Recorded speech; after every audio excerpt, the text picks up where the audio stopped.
तो स्टूडेंट्स अपन स्टार्ट करें numerical portion. इसके अंदर फर्स्ट क्वेश्चन देखिएगा, यदि इथेनॉल के 2 मोल को जल के 8 मोल में घोला जाए तो प्रत्येक घटक के मोल अंश ज्ञात कीजिए। प्रत्येक घटक के मोलों की संख्या दी हुई है आपको। If 2 moles of ethanol dissolved into 8 moles of water then find out the mole fraction of each component. इसमें देखिएगा एथेनॉल के मोलों की संख्या, number of moles of ethanol, number of moles of ethanol, और आपको कितनी गिवन है इसको अपन ले लेते हैं। Suppose the number of moles of ethanol is equals to n1 suppose कर लेते हैं, और ये अपने को गिवन है, ये अपने को गिवन है 2 मोल्स है ना, और जल के मोलों की संख्या n2, number of moles of water, ये कितनी गिवन है अपने को 8 मोल्स, ठीक है। और अपने को क्या फाइंड आउट करना है, मोल फ्रैक्शन ऑफ ईच कंपोनेंट, प्रत्येक घटक के मोल अंश। तो देखिएगा एथेनॉल के मोल अंश, मोल fraction of ethanol, mole fraction of ethanol, इसको अपन रिप्रेजेंट करेंगे x1 से, और x1 का फॉर्मूला होगा n1/n1 प्लस n2। अब यहां पर n1 है अपने पास 2 and n1 plus n2, 2 plus 8 यानी 2/10, 0.2 इसकी कोई यूनिट नहीं होती है। और जल के मोल अंश, मोल fraction of water, mole fraction of water means x2, और x2 आएगा n2/n1 plus n2। x2 is equals to n2 अपने पास कितना है 8 मोल, और n1 प्लस n2 कितना है 10 है, कितना आ गया 0.8, ठीक है। सेकेंड क्वेश्चन देखिएगा, 32 ग्राम मेथेनॉल को 54 ग्राम जल में घोलकर एक विलयन बनाया गया, प्रत्येक घटक के मोल अंश ज्ञात कीजिए। If 32 gram methanol dissolved into 54 gram of water then find out the mole fraction of each component.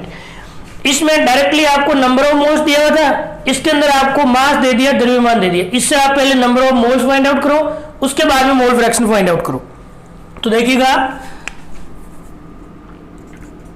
Mass of methanol यानी मेथेनॉल का द्रव्यमान, मेथेनॉल का द्रव्यमान को मास को W से ले रहे अपन, और पहले आ रहा है इसलिए W1 ले लिया, कितना है 32 ग्राम, ठीक है। और methanol molar mass of methanol, molar mass of methanol ये अपने को पता होना चाहिए, इसको m1 से रिप्रेजेंट करेंगे, ये भी 32 होता है, ओके। यानी मेथेनॉल का मोलर द्रव्यमान, मेथेनॉल का मोलर द्रव्यमान।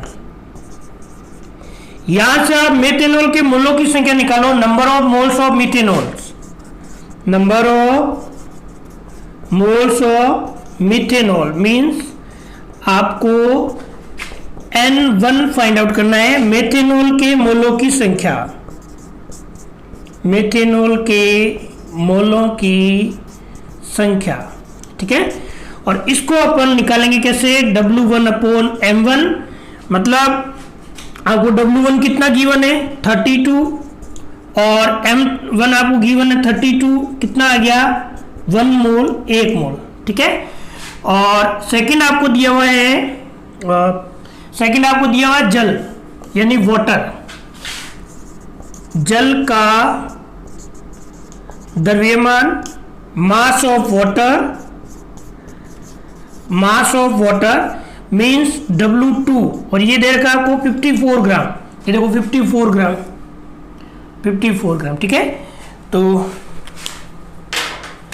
और जल का मोलर द्रव्यमान सबको बताए, m2 कितना होता है 18। मोलर मास ऑफ वाटर 18 होता है, of water 18।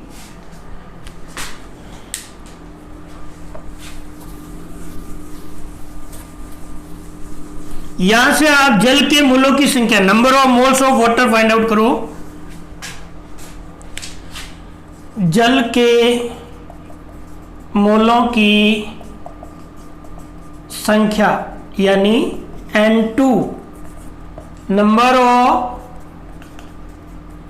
Moles of water. N2 आपको कैलकुलेट करना है, कैसे करोगे? W2 upon M2। W2 आपको गिवन है 54 और M2 होता है 18। यहां से आपके आ गया 3 मोल्स, 3 मोल, 3 मोल्स है ना। अब मेथेनॉल के मोल अंश, मेथेनॉल के मोल अंश यानी X1। मेथेनॉल के मोल अंश निकालने तो आपको मेथेनॉल के मोलों की संख्या और कुल मोलों की संख्या, इसका अनुपात निकालना है। मेथेनॉल के मोल अंश बराबर मेथेनॉल के मोलों की संख्या अपॉन कुल मोलों की संख्या। नंबर ऑफ और mole fraction of methanol is equals to number of moles of methanol upon total number of moles. Number of moles of methanol कितना दे रखा आपको? Number of moles of methanol 1 mole और कुल मोलों की संख्या टोटल नंबर ऑफ मोल्स 1 + 3। यह आ जाएगा आपके X1 इज इक्वल्स टू 1/4 और 0.25। ठीक है। और जल के मोल अंश, मोल फ्रैक्शन ऑफ वाटर, इसको रिप्रेजेंट करते हैं अपन X2 से, और X2 हो जाएगा N2 upon N1 plus N2। X2 is equals to आ जाएगा, देखो N2 कितना अपने पास, N2 कितना है 3 मोल और total number of moles N1 plus N2 1 + 3, 3/4 और 0.75। ये आपका final answer. Next question start करते हैं अपन। एथेनॉल के 46% वेट बाई वेट जलीय विलयन में प्रत्येक घटक के मोल अंश ज्ञात कीजिए। अलग टाइप का क्वेश्चन आ रहा है, मोल फ्रैक्शन पर, मोल अंश पर ही। Find out the mole fraction of each component in 46% weight by weight aqueous solution of ethanol. इसका सॉल्यूशन देखो, अलग टाइप का दिया है इस बार, आपको टाइप चेंज करके दिया है। आपको दिया है 46% वेट बाई वेट। ठीक है, आपको पता है परसेंटेज हटाएंगे, नीचे 100 आएगा, 100 आएगा। ऊपर हमेशा कौन आता है? विलेय। नीचे हमेशा कौन आता है? विलियन। और यहाँ पर ऊपर आपको मास, ऊपर द्रव्यमान और नीचे भी द्रव्यमान दे रखा है, तो ऊपर हो जाएगा विलेय का द्रव्यमान, नीचे हो जाएगा विलियन का द्रव्यमान। Means mass of solute divided by mass of solution. इसको अगर आप कंपेयर करोगे तो विलेय का द्रव्यमान, विलेय यहाँ पर इथेनॉल है, विलेय का द्रव्यमान आ रहा है 46 और विलियन का द्रव्यमान आ रहा है 100। मास ऑफ सॉल्यूट आ रहा है 46, मास ऑफ सॉल्यूशन आ रहा है 100 ग्राम। ओके, तो देखिएगा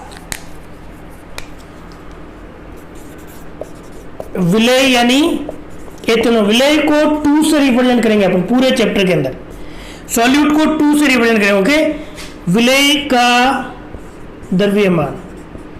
द्रव्यमान को W से और विलेय को 2 से रिप्रेजेंट करता है। W2 विलेय का द्रव्यमान कितना रहे? 46 ग्राम। मास ऑफ सॉल्यूट, और सॉल्यूट यहां पर कौन है? इथेनॉल। ठीक है, और विलियन का द्रव्यमान, मास ऑफ सॉल्यूशन, ये आपके पास कितना है? विलियन का द्रव्यमान 100, मास ऑफ सॉल्यूशन 100 ग्राम। यहां से विलायक का द्रव्यमान निकालना आपको। विलायक का द्रव्यमान को W से, विलायक को 1 से रिप्रेजेंट करेंगे। मास ऑफ सॉल्वेंट, मास को W से, सॉल्वेंट को 1 से रिप्रेजेंट करते हैं। ये आ जाएगा आपके, इसमें से इसको माइनस कर दो, 100 माइनस 46, 54 ग्राम। ठीक है, अब देखो यहां से आपको निकालनी है मोलों की संख्या, नंबर ऑफ मोल्स, क्योंकि मोल अंश मोल फ्रैक्शन निकालने के लिए अपने को मोलों की संख्या, नंबर ऑफ मोल्स चाहिए। तो एथेनॉल के मोलों की संख्या, number of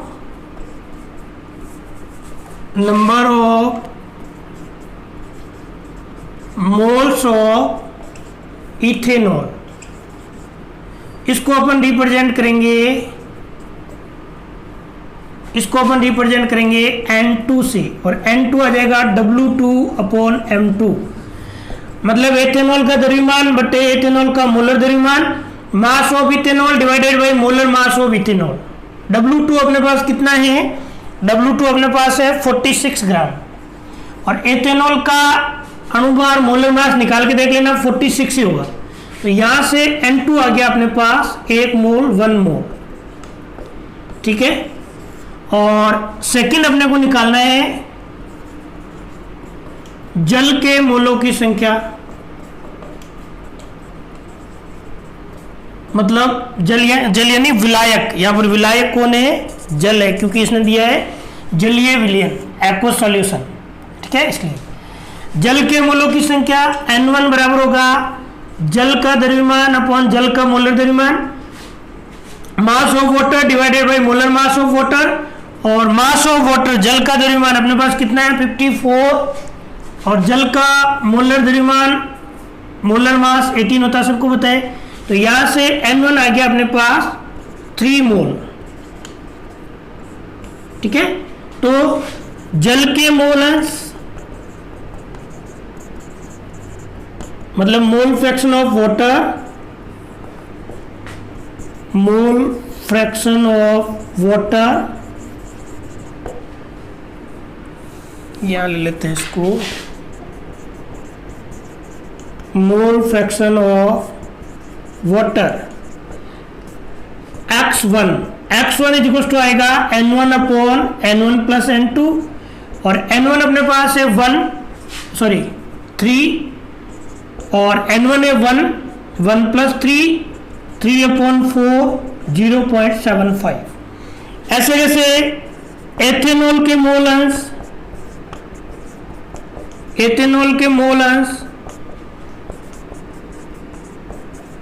mole fraction of ethanol, मतलब x2 फाइंड आउट करना है, और x2 होगा N2/N1 plus N2।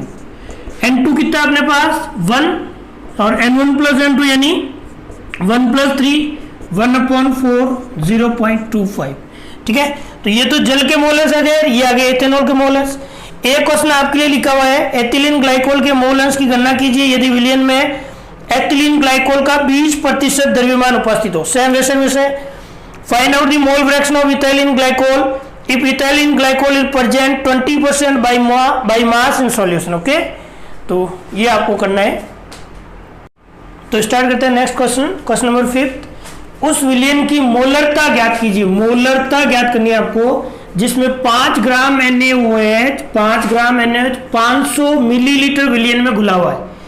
If 5 gram NaOH is dissolved into 500 ml of solution, then find out molarity। आपको molarity फाइंड आउट करना। ओके, अब देखिएगा यहाँ पे विलेय कौन है, NaOH का द्रव्यमान यानी W2 कितना दे रखा आपको 5 gram. Mass of solute NaOH यहाँ पर सॉल्यूट है, mass of solute means NaOH W2 is equals to 5 gram. और NaOH का मोलर द्रव्यमान कितना होता है, विलेय यानी NaOH का मोलर द्रव्यमान को अपन लिखते हैं स्मॉल m से, और विलेय को लिखते हैं 2 से, मतलब M2 ये होता है 40 ग्राम मोल इनवर्स। मतलब molar mass of solute, molar mass को स्मॉल m से रिप्रेजेंट करते हैं, सॉल्यूट को 2 से करते हैं, M2 40 ग्राम मोल इनवर्स। ठीक है, और आपको क्या गिवन है, विलयन का आयतन मतलब V, volume of solution, volume of solution V given है, कितना गिवन है, V आपको गिवन है 500 ml, 500 ml, 500 ml, ठीक है। और आपको ज्ञात क्या करना है, क्या फाइंड आउट करना है, मोलरता, मोलेरिटी, ये आपको फाइंड आउट करना है। और मोलरता का फॉर्मूला होता है मोलेरिटी का small m is equals to W2 into 1000 divided by M2 into V ml, ठीक है। ये वैल्यूज यहाँ पर पुट करो। W2 आपको कितना गिवन है, 5 into 1000 divided by M2, M2 आपको कितना गिवन है, 40 इंटू V आपको गिवन है 500। इसको जब आप सॉल्व करोगे, ये 2 टाइम्स और ये 8 टाइम्स 1/4, इसकी यूनिट लिखनी है, आपको ध्यान रखना 1/4 और 0.25 मोल पर लीटर। और आप इसको ऐसे भी लिख सकते हो 0.25 कैपिटल एम लिख सकते हो पीछे, ठीक है। एक और क्वेश्चन दिया देखो आपको, 4.9 ग्राम H2SO4 को 500 ग्राम जल में घोलकर एक विलयन बनाया गया। इस विलयन की आपको मोलरता निकालनी है। इसमें अपन ने निकाली थी मोलरता और यहां आपको निकालनी है मोलरता, ये फर्क है इन दोनों में। If 4.9 gram H2SO4 dissolve into 500 gram of water, यहां पर आपको वाटर का मास दिया हुआ है, जल का द्रव्यमान दिया हुआ है, मतलब विलायक का द्रव्यमान, मास ऑफ सॉल्वेंट दिया हुआ है। और आपको क्या फाइंड आउट करना है, मोलेलिटी फाइंड आउट करना है। सेम वैसे देखो 4.9 ग्राम H2SO4, ये H2SO4 यहाँ पर विलेय है, तो हम लिखेंगे विलेय का द्रव्यमान, द्रव्यमान को W से लिखते हैं, विलेय को 2 से लिखते हैं, ठीक है। मास ऑफ सॉल्यूट, मास को अपन W से, सॉल्यूट को 2 से रिप्रेजेंट करते हैं। ये आपको गिवन है 4.9 ग्राम, ठीक है। और आपको क्या दिया है, 500 ग्राम जल में घोला गया, जल यहां पर विलायक है, विलायक का द्रव्यमान, देखो द्रव्यमान को W से, विलायक को 1 से लिखते हैं अपन। मास ऑफ सॉल्वेंट, मास को अपन W से रिप्रेजेंट करते हैं, सॉल्वेंट को 1 से रिप्रेजेंट करते हैं, पहले बता चुका हूं आपको। ये आपको गिवन है 500 ग्राम, 500 ग्राम, 500 ग्राम, ठीक है। और विलेय है कौन, H2SO4 का मोलर द्रव्यमान, अणुभार, यानी मोलर मास ऑफ, विलेय, ठीक है, molar mass of solute, solute यहां पर कौन है, H2SO4, मोलर मास को स्मॉल m से और सॉल्यूट को 2 से रिप्रेजेंट करता है, M2। और H2SO4 का अणुभार, मोलर द्रव्यमान, मॉलिक्यूलर वेट 98 होता है, 98 ग्राम मोल इनवर्स, ठीक है। और अपने को क्या फाइंड आउट करना है, मोलरता, मोलेलिटी, स्मॉल m अपने को फाइंड आउट करना है, ठीक है। Molality small m find out करना है। मैं आपको पहले ही बता चुका हूँ स्मॉल m का फॉर्मूला क्या था, W2 into 1000 divided by M2 into W1, ये ग्राम में होना चाहिए W1, ये भी ग्राम में होगा, बता चुका हूँ मैं आपको। तो बस वैल्यूज पुट कर दो। W2 अपने पास कितना है, W2 है 4.9 इंटू 1000 डिवाइडेड बाई M2 अपने पास कितना है, M2 अपने पास 98 इंटू W1 अपने पास है 500। जहाँ इसको सॉल्व करोगे तो ये आपके 2 टाइम्स और ये हो जाएगा आपके 20 टाइम्स, ये हो जाएगा 20 टाइम और ये आएगा 1/10 और अपन इसको लिख सकते हैं 0.1, इसकी यूनिट होती है मोल पर केजी, ध्यान रखना। और आप इसको लिख सकते हो m = 0.1 स्मॉल m लिख सकते हो पीछे ना, ये इसका आंसर है। तो ये आपके 2 क्वेश्चन और हो गए।